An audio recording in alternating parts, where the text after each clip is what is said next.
SIR এর প্রস্তুতির মধ্যেই কাল দিল্লিতে সিইওদের নিয়ে কমিশনের বৈঠক। একজন বৈধ ভোটারের নামও কাটতে দেব না, এটা বাংলা, ফের হুঙ্কার কল্যাণের। জেনুইন ভোটারের নাম কাটতে দেব না, কিছুতেই দেব না।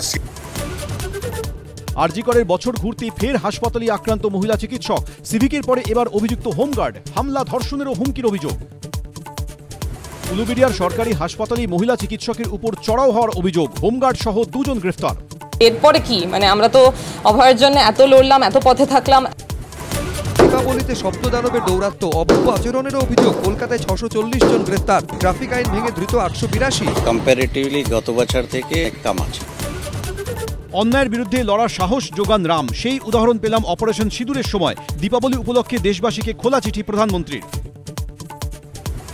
বাড়ির কালীপুজোয় ব্যস্ত মুখ্যমন্ত্রী, নৈহাটির বড়মার মন্দিরে গিয়ে পুজো দিলেন, অভিষেক করলেন আরতি।